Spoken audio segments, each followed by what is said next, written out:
আজ সবাই একসাথে যাচ্ছি শ্রীধাম মায়াপুরে। হে এভরিওয়ান, এখন বাজে ভোর 4:30।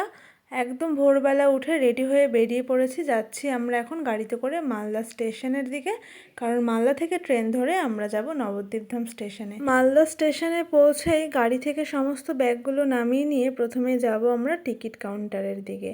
আর এই দেখো, আজ কিন্তু আমরা 4জন যাচ্ছি, আর সাথে রয়েছে বর্ষা মাসি আর অনিন্দিতা। তবে আমাদের সাথে কিন্তু আরও 2জন যাবে আজ, যাদেরকে আমি কিছুক্ষণ পরেই তোমাদের দেখাবো। যাই হোক, আমরা টিকিট কেটে স্টেশনের ভেতরে এখন দাঁড়িয়ে রয়েছি ট্রেনের অপেক্ষায়, কারণ ট্রেন এখনও কোনো প্ল্যাটফর্মে দেয়নি। তবে অনেকক্ষণ ওয়েট করার পরে ফাইনালি ট্রেন 2 নম্বর প্ল্যাটফর্মে দিয়ে দিয়েছে। আজ আমরা যাব Malda town to Howrah intercity express. Train এসে দাঁড়ানো মাত্রই উঠে পড়েছি ট্রেনে, আর খুব সুন্দর একটা সিট দেখে সবাই একসাথে আমরা বসে পড়েছি। আর এই দেখো, এই দুজনের কথাই বলছিলাম, দুর্গা জেঠুমনি আর বাসন্তী মাসি, এই দুজনও কিন্তু আজ যাচ্ছে আমাদের সাথে মায়াপুরে। আমাদের ট্রেন ছাড়তে এখনও আধ ঘন্টা লেট রয়েছে, তাই আমরা সবাই মিলে ট্রেনে বসে রয়েছি ছাড়ার অপেক্ষায়। আর একদম সঠিক সময়ে 6:15-তে আমাদের ট্রেন মালদা স্টেশন থেকে ছেড়ে দিল। আর আজ বাইরের ওয়েদারটা দেখেছো? কাল রাত থেকে কিন্তু আমাদের এখানে প্রচুর ঝড় বৃষ্টি হয়েছে, যেই কারণে সকালবেলাটাও বেশ মেঘলা, আর বাইরে থেকে কিন্তু খুব সুন্দর একটা ঠান্ডা ফুরফুরে হাওয়া আসছিল। এই যে 4জন একসাথে বসে রয়েছি। আর আজ কেন জানি না ট্রেনে অন্যান্য দিনের তুলনায় প্রচুর ভিড় হয়েছিল, কারণ 1 সপ্তাহ আগেই আমি এই ট্রেনে করে গিয়েছিলাম, কিন্তু এতটা কিন্তু ভিড় ছিলই না।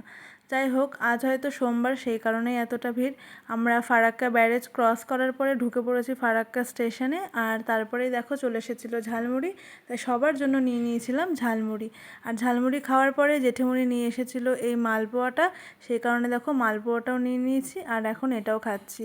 ট্রেনে যাওয়া মানে কিন্তু একের পর এক খাওয়া দাওয়া থাকেই, তাই তারপরে আবার ঘুগনি আসে, সেই কারণে দেখো সবাই মিলে আমরা ঘুগনিও নিয়ে নিয়েছিলাম। তারপরে ঠিক 10:30টার মধ্যে আমরা সবাই একসাথে নেমে পড়ি নবদ্বীপধাম স্টেশনে। এখন আমরা যাব 1 নম্বর প্ল্যাটফর্মের দিকে, কারণ সেখান থেকে আমরা টোটোতে উঠবো। তবে তার আগে আমরা সকালের ব্রেকফাস্টের জন্য চলে এসেছিলাম একটা দোকানে, সেখান থেকে প্রথমে সবাই একসাথে নিয়ে নিয়েছিলাম রুটি আর তরকারি, আর তারপরে নিয়েছিলাম সবাই একসাথে এই আখের রস। এর আগেও যারা আমার মায়াপুরের ব্লগ দেখেছো, তারা কিন্তু এই দোকানটা বা এই জায়গাটা চিনতে পারবে। এটা স্টেশন থেকে বেরিয়ে একদমই তার অপোজিটে। এই সমস্ত খাবার দাবার খেয়ে আমরা টোটো ঠিক করে ফেললাম, আর এখন উঠে পড়েছি টোটোতে, যাচ্ছি আমরা এখন ঘাটের দিকে। আজকের ভিডিওটা এখানে শেষ করব। এর পরের ভিডিওতে তোমাদেরকে নৌকাতে করে মায়াপুর যাওয়া আর মায়াপুরের ব্লগ শেয়ার করব।